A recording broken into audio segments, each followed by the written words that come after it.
Election commission मान लीजिए इस बीच वहां उपचुनाव का ऐलान कर देता है। हमने पहले देखा है यूपी में आजम खान और अब्दुल्ला आजम के मामले में भी ऐसा ही हुआ था। अगर इलेक्शन कमीशन उपचुनाव अनाउंस कर देता है तो क्या मामला कॉम्प्लिकेट हो जाएगा क्या राहुल गांधी के लिए?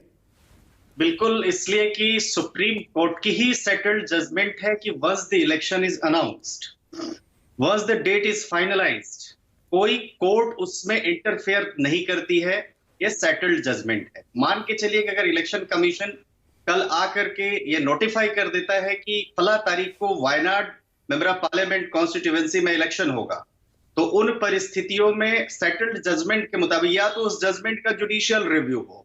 जुडिशियल रिव्यू हो कि धारा 8 उपधारा 4 में जो लिली थॉमस की जजमेंट दी गई है, जिस केस में यह कहा गया है कि जिसको कन्विक्शन 2 या 2 साल से ज्यादा हो जाए तो he will cease to be the member of either of the house, जिसका वो सदस्य है from the date of conviction, तो उसको भी जुडिशियल रिव्यू करें। नंबर 2, मानी हानि को मैं डिफाइन करते हुए मैं सिर्फ सेक्शंस पर जाऊंगा। मनन साहब ने जो कहा, बड़े वरिष्ठ वकील हैं, उनकी बात को ना काटते हुए एक बात मैं और कहूंगा। 499 में जो मानहानि को डिफाइन किया उसके अनुसार कोई व्यक्ति बोलकर, लिखकर, पढ़कर, इशारों या तस्वीरों के जरिए किसी व्यक्ति की प्रतिष्ठा पर लांछन लगाता है तो मानहानि माना जाएगा। अब मैं एक एग्जांपल देता हूं मानक भाई।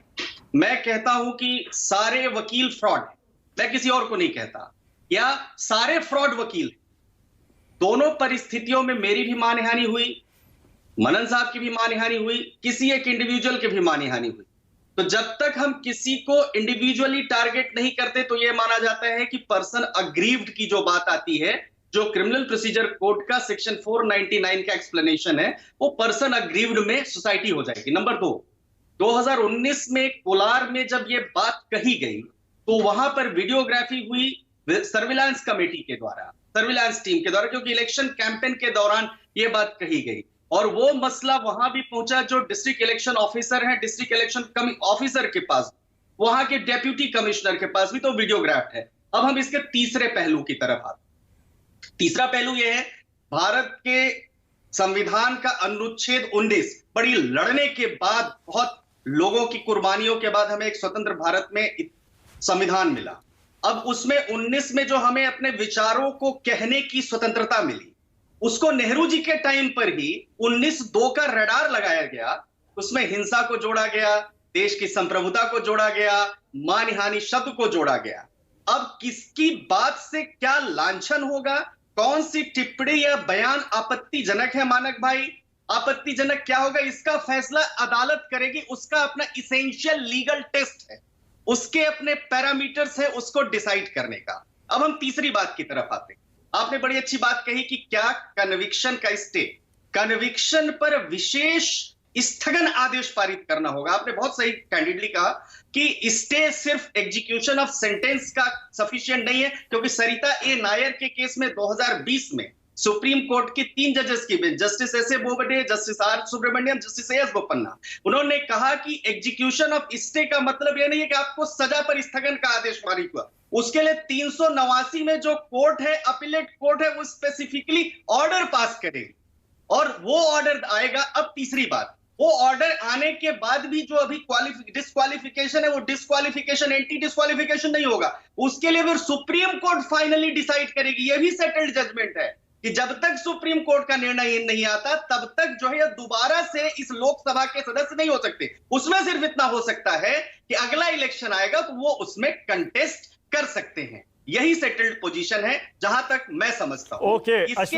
अश्विनी जी, अगर आप राहुल गांधी के वकील होते तो आप किस तरह से इस केस को आगे ले जाते हैं? मुझे पता है थोड़ा सा ट्रिकी सवाल है, लेकिन फिर भी ट्राई करिए। नेचुरली सबसे पहले तो मैं इसी बात को सजेस्ट किया होता कि वो माफी मांगे कि भाई वो हीट ऑफ द मोमेंट है, इलेक्शन कैंपेन के दौरान बात कही गई है, इसलिए उसको किसी को उनका मतलब ये नहीं था। क्योंकि अदालत में जब समन्स इशू हुए, समन्स इशू होने के बाद वो गए, क्रिमिनल मैटर है, एग्जेम्पशन हुआ भी, उसके बाद भी मान लीजिए नहीं भी, उनके लॉयर्स वहां रिप्रेजेंट कर रहे हैं। पहला मैटर यह होना चाहिए साहब हम माफी मांग रहे हैं इस बात को लेकर, जैसा जयराम रमेश ने विवेक डोवाल के केस में मानक भाई साफ तौर पर उस समय कह दिया, जब उन विवेक डोवाल के ऊपर बात लगी, उन्होंने एक लेटर लिख करके कह दिया भाई ये इलेक्शन हीट के दौरान ये सब बातें, इलेक्शन कैंपेन है, पॉलिटिकल वो है, हमारा कोई मतलब नहीं है। तो सबसे पहले एट द फर्स्ट प्लेस इतनी बड़ी लीगल टीम है, उन्हें गाइड करना चाहिए था कि देखिए गांधी साहब, आप इस बात को लेकर के जो आपने कहा, कोलार में कहा, इलेक्शन के दौरान कहा, आपको पूरी कम्युनिटी को डिफेम करने का कोई मतलब नहीं था। इंडिविजुअली अगर आप करते तो पर्सन अग्रीव्ड जो होते, चाहे मोदी साहब होते या जो किसी और को वो टारगेट करते, वो होते, नीरव मोदी होते, ललित मोदी होते, जिससे भी कनेक्ट करते वो जाते। लेकिन यहां पूरी कम्युनिटी को अगर आपने टारगेट किया तो निश्चित तौर पर 499 जो इंडियन पिनल कोड का है वो अट्रैक्ट होगा। यही लॉ ऑफ द लैंड है। और ओके ओके ओके